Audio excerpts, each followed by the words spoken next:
Hello and welcome to a special episode of Film Club, and today I thought it would be fun. I've done a couple Film Club episodes, I've reviewed a couple films, some new, some retro, and I thought it would be who of me to take the time to tell you guys what my top 20 favorite films of all time are. Now, obviously my tastes are going to be different than your tastes, and you're going to scratch your head at a couple entries on this list. Other ones you'll be like, yeah, that makes sense. But throughout this video, I'm going to split into two parts. We're going to do 20 through 10 and then 10 through 1 in a separate video, because I have no idea as I start this how long this video is going to be, and I'm going to go through and just kind of explain why I think each movie deserves a spot on my top 20 list. And I'm also going to be going off my phone. I made a Word document and I put these in order today. My list is going to be interesting, and again, you're going to agree, you're going to disagree, but just keep in mind, this is my opinion, this is my favorite film list. Some of these entries make sense, other ones might not to you, but I'll explain why they are on my list. So let's start with number 20. Number 20 is a comedy that came to me when I was in junior high and was just starting to branch out from, being a kid into being more of an adult. And that movie for me is the original Austin Powers. Now, they made 3 of these movies. I will always argue that I think the second film is the weakest one. I think the first one is an instant classic. I feel like the second one was just kind of a retread of the original, and the third one kind of wrapped things up nicely. I'd still love to see another Austin Powers film at some point, but I don't think we're ever going to get one. Let's see, what does there say about Austin Powers? This was Mike Myers' big breakthrough film. He, obviously plays the character of Austin Powers. He does a good dual role of that and the character of Dr. Evil. There's just hilarious scenes throughout this entire movie. It's a great spoof of James Bond films, and actually, as I was looking and making this list, no James Bond movie made it on my top 20 list, even though I really have a massive respect and love all those movies. None of them are good enough to be in my top 20. If I had to pick one, it probably would be Goldfinger, though, but that's me. I like this movie a lot. Something I like to watch once every 1 to 2 years. I think it's hilarious. I think Mike Myers is incredible. I think his chemistry between him and Elizabeth Hurley is great. And I just really enjoyed this movie when it came out. As a kid, I thought it was hilarious, and it really holds up 20 years later. We're on the 20th anniversary this year of the original Austin Powers. And being a kid that grew up watching Saturday Night Live in the 90s, which I will always argue I think was the best period of Saturday Night Live. Now, some people argue the original cast, and that would be a close second for me, but the 90s, the early 90s to like 97, 98, I just really feel like Saturday Night Live hit its stride, and there were a lot of great comedians that came out of that, but Mike Myers, obviously, this was his heyday. Fantastic movie. If you've never seen it, you should watch it. Number 19, we're going to go back to a movie that I watched as a kid many, many times, and that is Superman 2. Now, a lot of people will say, why are you picking Superman 2? It is very simple, and it's the character of General Zod. General Zod, to me, was always one of my favorite villains, growing up as a kid. Now, I watched the original Superman movie many, many times as a kid, too. I enjoyed both of those movies, but for me, Superman 2 was the movie that I watched more. I think the fight at the end of this movie when they're on the streets between Christopher Reeve's Superman and Terrence Stamp, his General Zod, as they fight at the beginning through that street, it just was such a catalyst for the superhero films that we get now. But think about that movie being made in the early 80s and just how many technical difficulties they had to overcome to make that movie look the way it did.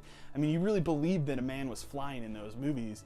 And between Superman 1 and Superman 2, I think Superman 2 just is the better movie between the two. A lot of people argue the original Superman, but for me, it's Superman 2. Number 18 is going to be a John Hughes movie, and there are a lot of John Hughes movies, and people always have their favorites. For me, it's The Breakfast Club. This was a movie that I first also saw in junior high. It was, even at the time that I watched, it was a little edgy, but I feel like John Hughes had the magic, the late great John Hughes had the magic of capturing what it was like to be a teenager in the 80s. And taking these groups of people and putting them in a room and getting them together, it reminds me, originally when I started high school, I was living in a suburb of Detroit, Michigan. And I went to a high school of about 4,500 kids, and that was a huge culture shock for me, because in junior high and in grade school, I went to a private school about 300 kids. So seeing all these different groups of kids, you know, you had your goths, you had your metalheads, you had your jocks, you had, you know, the nerd kids, and none of them got along. And then when I turned a senior, I moved back to where I currently live now in a suburb of Chicago, and I went to a high school that was much, much smaller, and I saw these groups of kids, but they got along together. The first day I had in my senior high school, I sat at a table that literally had one person from each of these groups. You had your goth kid, you had your metal kid, you had your football jock player, you had your nerd kid, you had me, where I was kind of a mix of all of those. To an except for maybe the sports stuff, because I never cared about that.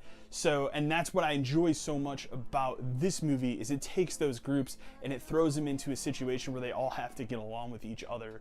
It's an excellent movie, has an excellent soundtrack, and is one of the great movies of the 80s and one of the great teenage comedies of the 80s. Number 17 is going to be another comedy. This one, 90s comedy, also starring a late great actor from the 90s Saturday Night Live, and that would be Chris Farley. And this movie, of course, is Tommy Boy. Now, Tommy Boy, I think, is one of the funniest movies I've ever seen in my life. It came to me, I was in grade school at the time that I saw this movie, and it was one of those movies where I went with my parents to the video store, and they wanted to rent something that was stupid that I would laugh at. They picked this movie up on a whim when it came out on video. And you have to remember, at the time back in the 90s, movies, when they came out in theater, once they were out in theater and that theater run was done, you waited about 8 to 9 months before that movie hit home video. It wasn't like it is today where, you know, prime example, Wonder Woman came out in June, and just this week we're getting it on digital already here in August. That's 2 months. That's a huge turnaround compared to what it was 20 years ago.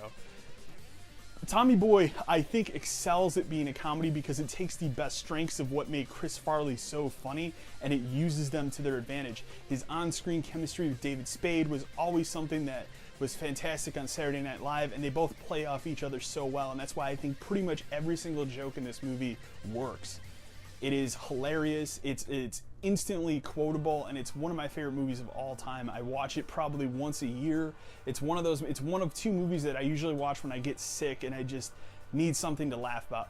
The other movie that I'm speaking of is much higher on my list, and we'll get to it, but Tommy Boy, hilarious movie. Number 16 on my list is Terminator 2 Judgment Day. Now, a lot of people have the argument, is Terminator better or Terminator 2? For me, it's Terminator 2. I think Terminator 1 is a fantastic movie as well. I like all the Terminators. I think they all have their strengths and their weaknesses. I even like Terminator Salvation and the most recent Terminator Genesis, although that movie also has its fair share of weaknesses. But I think Terminator 2 is where James Cameron got everything correct, and it was on the right path. I think it mirrored everything that made the original Terminator dark, but it also married it with action and even comedy. I think it just works so incredibly well. This was also a movie that was incredibly well ahead of its time with its special effects. I mean, who can remember, you know, the T-1000 and turning, you know, his liquid metal Terminator? Like, how cool is that? And to see that, and even watching it today, like, those special effects still hold up to this day. This is a movie that was made over 25 years ago now. Just a fantastic movie. It really showcased, I mean, Arnold was obviously a huge action star in the 80s, and this only propelled him even higher. Terminator 2, fantastic movie. Number 15 on my list is going to be a horror movie. Obviously, I love the genre of horror. As you see, I'm wearing a Night of the Living Dead shirt. Yes, that movie's on my list, much higher. And for me, this was a series of films that came to me when I started high school in Detroit, Michigan. There was a group of kids I hung out with that were talking about these movies all the time, so I went out and rented them for myself because I had never seen them, and that is the Evil Dead series. Now, my personal favorite is Evil Dead 2. This would be number 15 on my list.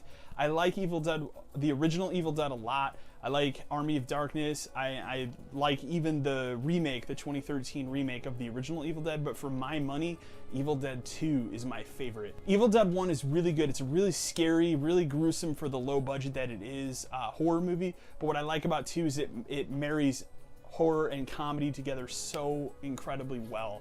I think Bruce Campbell, obviously this is a movie that made him a cult star.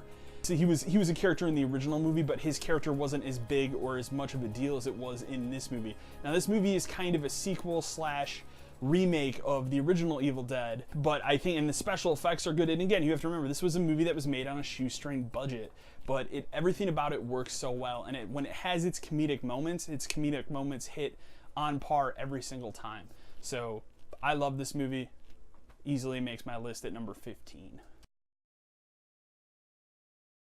Number 14 is going to be an interesting one. This is a movie that I caught in high school.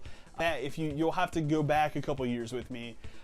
They still do this, but it's not as prominent as it used to be. But AMC used to run something called Horror Fest. I believe back then it was called Monster Fest. Now I believe they call it Horror Fest. But back then it was called Monster Fest. It's during the entire month of October, they just show old horror movies, and being a huge fan of old horror movies, that's how I saw a lot of these in high school and stuff. The one that stuck out to me the most, and it's one of my favorite horror movies of all time, is a little talked about movie. It's from the late, I want to say it's 1960, 61. I could be wrong. You can correct me in the comments. Black and white, low budget horror movie called Carnival of Souls. This is a very interesting, dark film that has to do a lot more with, it's much more psychological of a horror movie than it is a creepy gore fest or scare fest or anything like that, but everything about it works incredibly well. It kind of even gives me almost a Twin Peaks vibe at times, in terms of just there being a greater picture to the story than what's being presented in front of you at the time. Excellent movie. It hooks you from beginning. The incredible organ score that's in this movie is just outstanding. Great film. Number 13 on my list is going to be another 80s classic, and that's going to be Back to the Future. Now, obviously, they made 3 of these, and this is the one movie that I will always argue, you know, we live in a time where Hollywood seems like they want to remake everything. This is the one movie that I hold on to, like, please, just for the love of God, do not remake Back to the Future. It is a perfect movie. It does not need to be remade. Back to the Future, again, takes Christopher Walken, it takes Michael J. Fox. They're so both perfect in their roles of Marty McFly and Doc. And they just, everything about it, it's such an interesting movie. It's set in the 80s, and then he goes back into the 50s. Everything about it is great. It's a good time travel movie, but it works within the logic of time travel, and it makes sense as you watch it. Excellent movie, excellent performances, and it is a classic film that I just really feel you cannot remake it anymore. Number 12 is going to be an interesting film on my list that is going to divide people. Now, obviously, I could have thrown the original 1931 Dracula on this list, and I do own it, and it is one of my favorite classic horror monster movies. But for me personally, the one that I resonate with more is the 1992 Francis Ford Coppola Bram Stoker's Dracula. I think this movie took took the historical idea of Vlad the Impaler and married it with the idea of Bram Stoker's Dracula, and it gives him kind of an origin, but it also humanizes the character of Dracula. And being a fan of the character of Dracula, I've read this book many times. It's one of my favorite books of all time. This is a great film version of it. The special effects are on point. All the performances are great. You have Gary Oldman playing Dracula. He's excellent as Dracula. Just really interesting and well done movie.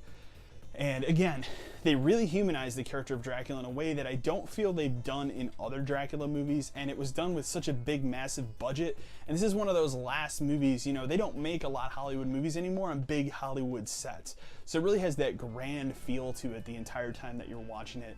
Obviously, I also want to point out, well, one of my favorite actors, Anthony Hopkins, does an excellent job as Van Helsing in this movie. Great movie.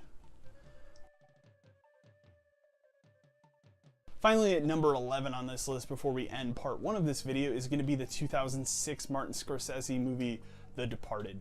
Now, I saw this movie for the first time in the theater. You know, this would have been during my college days, and I really enjoyed this movie through and through. I think it's one of Scorsese's best. I don't think it's his best movie, but it is probably my favorite of his movies. You have excellent performances in here from Leonardo DiCaprio. You have Jack Nicholson. I believe it's his last film appearance. You also have Matt Damon. They're all excellent. It weaves such an interesting story that you have to pay attention to the entire time. It's one of those weird movies where it starts, and it isn't until about 38 to 40 minutes in the film before the actual beginning credits roll. It's one of those weird movies that kind of screws with you in that way. And it has a great ending to it too that I don't want to spoil. So if you've never seen The Departed, it is an excellent, excellent film. That's going to do it for numbers 20 through 11. I will be back with 10 through 1. Hope you guys enjoyed this video. Hopefully you guys enjoyed it. Hope these 2 videos give you more of an idea of what my film opinion is and what my favorite movies of all time are. Anyways, guys, until next time.